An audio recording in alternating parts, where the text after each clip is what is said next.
दादी की तबीयत बहुत खराब है।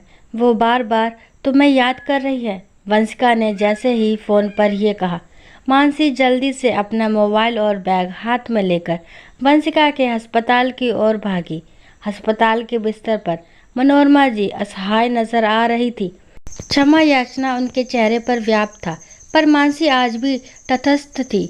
टूटे हुए शब्दों में मनोरमा जी मानसी से कहने लगी, बहू अब ना बचूंगी, पर मुझे मुक्ति तब तक ना मिलेगी जब तक तू मुझे माफ ना करेगी। विमान और वंशिका में हमेशा पक्षपात करती रही। काश पहले से ही दोनों को एक नज़र से देखती तो ना वंशिका से और ना तुझसे मुझे नज़रें चुराने की ज़रूरत पड़ती। तुमने आज तक एक शब्द पलट कर ना कहे मुझसे, पर आज तू बोल बहू, नहीं तो मेरी आत्मा मुझे हमेशा झकझोरती रहेगी।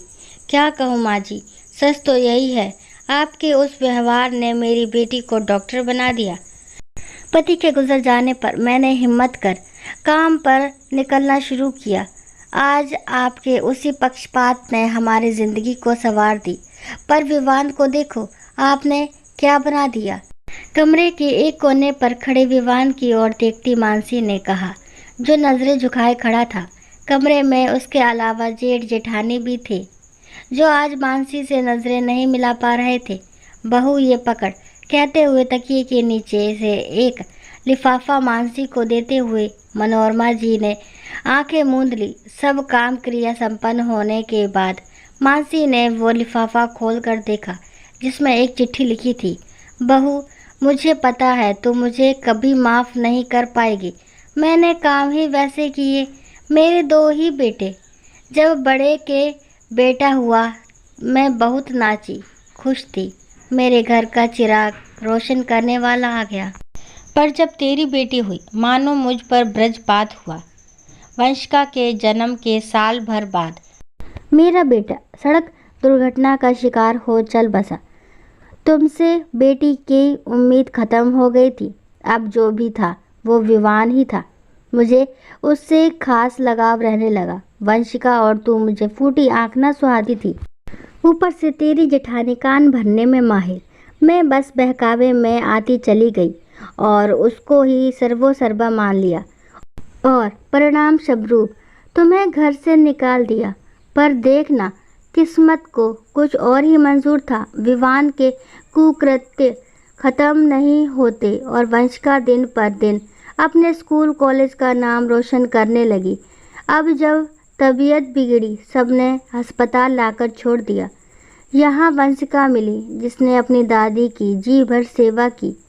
तू सामने नहीं आती थी, पर मुझे पता है मानसी बहू, तू वंशिका से मेरी हर पल की खबर लेती थी। बस बहू, मुझे माफ़ करना।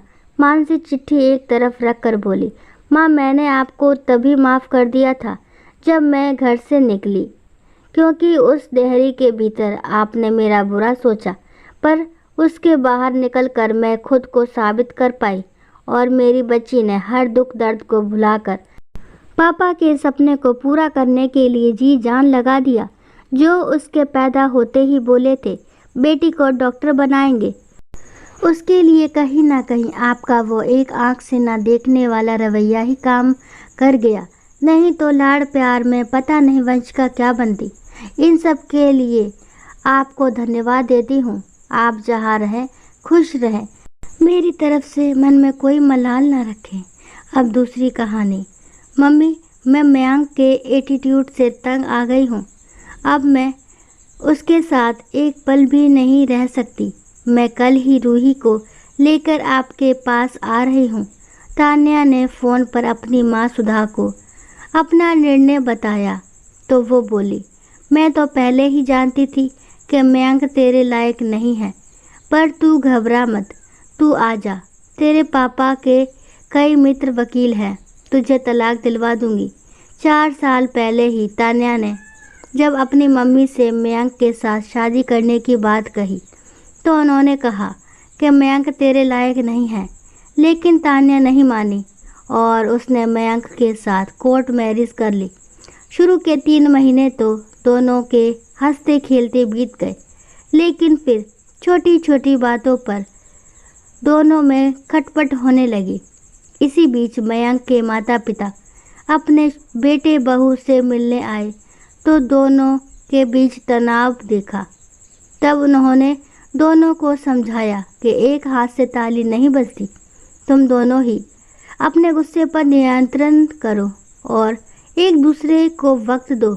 उस समय दोनों ने हाँ कह दी और फिर दोनों रूही के मम्मी पापा बन गए। प्रेगनेंसी के दौरान मयंक ने तान्या का बहुत ख्याल रखा। तान्या भी उसकी हर बात मानती थी। रूही के आने के बाद तो दोनों को लगा कि अब सब अच्छा है, लेकिन अब तो रूही के कपड़े खाने को लेकर दोनों अपनी अपनी मर्जी चलाते। जब लीव लेने की बात होती तो दोनों तुम करने लगते। एक दिन रूही की आया नहीं आई, तब तान्या बोली, मयंक आज मेरी ज़रूरी मीटिंग है, तुम लीव लेकर रूही के पास रुक जाओ। मयंक बोला, मैं 3 लीव ले चुका हूँ तान्या, आज तुम ले लो। यही बात तान्या को बुरी लगी और उसने अपनी माँ को फ़ोन कर दिया।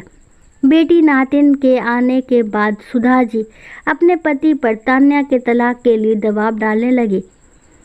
तब वो बोले, श्रीमती जी सिर्फ दामाद पर ही आरोप ना लगाएं, अपनी बेटी की गलतियों पर भी गौर कीजिए, क्योंकि एक हाथ से ताली नहीं बजती। अगर मयंक ने 3 छुट्टियां ली हैं तो एक छुट्टी तान्या को भी ले लेना चाहिए था।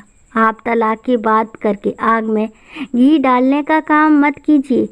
फिर तान्या को बोले, बेटी मयंक ने कभी तुम्हारी शिकायत नहीं की है। छोटी छोटी बातों पर यूं घर छोड़कर चले आने से बात और बिगड़ जाती है। अहंकार तो वो दीमक है जो रिश्तों को पूरी तरह से खोखला कर देती है। जिस बच्ची को दुनिया में लाई हो उसे एक स्वस्थ पारिवारिक माहौल देना तुम्हारी भी जिम्मेदारी है। यही बात मैंने मयंक को भी कही है। उसने मुझसे माफ़ी मांग ली है और कल वो तुम्हें लेने आ रहा है। अब रूही को एक स्वस्थ पारिवारिक माहौल देना या ना देना तुम्हारे हाथ में है, कहकर वो बाहर चले गए। अगली सुबह ही मयंक ने आकर तान्या को सॉरी बोला और रूही को गोद में उठा लिया। तब तान्या भी सॉरी मयंक कहकर उसके गले लग गई। तब तान्या के पिता हंसते हुए सुधा जी से बोले, देखा श्रीमती जी, ताली जब दोनों हाथों से बजती है तब बात ऐसे बनती है।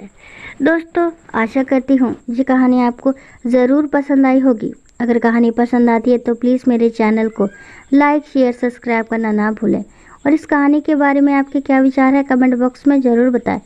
और कहानी को लास्ट तक सुनने के लिए थैंक यू। राम राम, राधे राधे।